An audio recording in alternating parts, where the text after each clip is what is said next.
Je suis honorée de faire partie aujourd'hui de cette communauté de femmes inspirantes. Alors, je suis sénégalaise, je suis arrivée au Maroc à l'âge de 17 ans. J'étais étudiante, donc ça va bientôt faire 16 ans que je suis au Maroc. Je me suis faite au Maroc intellectuellement et professionnellement. Alors, quand j'ai eu mon master en droit des transports, pour être indépendante et ne plus dépendre de mes parents, j'ai décidé d'intégrer les centres d'appel, inconsciemment. Alors, il y a pas mal de personnes qui me disaient « Non, tu es juriste, voilà, tu as tes diplômes, tu vas t'inscrire au doctorat l'année prochaine, pourquoi tu le fais ?» Je leur ai dit « J'ai besoin d'être autonome financièrement. » J'intègre, je prends le casque, je suis téléconseillère et tout d'un coup, je me suis rendu compte que j'avais beaucoup de potentiel et que voilà, j'ai évolué pour être responsable qualité et formation. Aujourd'hui, je suis dans un grand groupe et en parallèle, je suis entrepreneuse, j'ai créé ma propre marque. Le mot d'ordre, c'est ne rien s'interdire. Je ne m'interdis rien. Ça va être un peu fou, mais je saute à toutes les occasions. Quand je vois que je peux développer quelque chose, je n'hésite pas. J'ai du recul tout de même, mais je ne fais pas partie des personnes qui vont se dire « ouais, mais non, et si je le fais, qu'est-ce qui va se passer ?» Moi, je suis un peu fofolle et peut-être c'est mon côté positif. Je tente, j'ose et en général, j'y arrive. Donc, la première chose que je vais partager, c'est de ne rien s'interdire, avoir confiance en soi et se dire si les autres y arrivent, pourquoi pas moi? Ils n'ont rien de plus que moi. La deuxième chose, c'est la détermination. Aujourd'hui, moi, j'ai appris à travers mon expérience que ce ne sont pas les diplômes qui nous déterminent. Ce qui nous détermine, c'est notre volonté.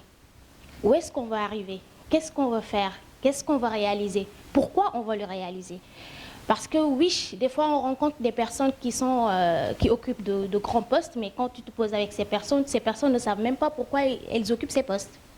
Donc, c'est important aussi de comprendre et de se dire « je fais ça parce que c'est ça la finalité ». Et la troisième chose, c'est la résistance à l'échec. C'est très important parce que la vie est faite d'échecs. Il y a un grand écrivain qui disait quand on tombe, il faut savoir se ramasser avec une petite cuillère. Quand je tombe, je ne vais pas me relever tout d'un coup. Il faut d'abord se retourner pour voir pourquoi je suis tombée. Est-ce une pierre? Est-ce qu'on m'a bousculé? Est-ce qu'on m'a poussé? Qu'est-ce qui se passe? Et partir de cette cause-là pour par la suite prendre de nouvelles instructions. Moi, je me dis toujours que dans la vie, on a l'habitude de faire nos SWOT dans nos présentations, forces, opportunités, etc. On doit faire nos propres SWOT dans notre vie. Et nos menaces, il faut traduire les menaces en opportunités, se dire que voilà, là j'ai échoué, mais là je vais vraiment y arriver.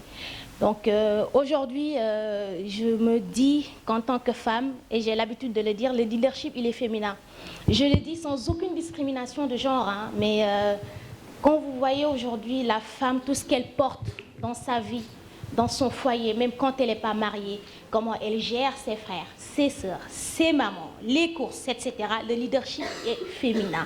On est né, c'est inné en nous, on est né pour diriger, on est né pour gérer. Donc quand ça se traduit dans notre quotidien professionnellement, ça ne peut qu'être une réussite.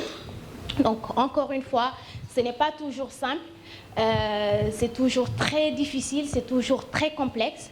Mais il faut toujours se dire que voilà, alhamdoulilah, j'ai des yeux, j'ai la force, j'ai de l'intelligence, donc il faut toujours aller de l'avant et ne pas se dire ouais mais non là je suis bien, on a parlé tout à l'heure de zone de confort, effectivement quand on reste dans notre zone de confort, on ne réalise rien parce que c'est très simple de se dire ouais je viens, je me lève, je fais ça, je fais telle réunion et je rentre chez moi. Il faut se dire bah écoute, pourquoi je ne peux pas faire plus?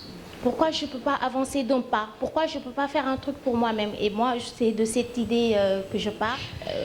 Juste une petite conclusion. Professionnellement, ce n'est pas toujours simple parce que y a la famille à gérer, des déplacements qui sont très fréquents, des réunions qui durent très longtemps, on rentre très tard. Donc, c'est aussi important de ne pas oublier la famille qu'on a toujours tendance à oublier.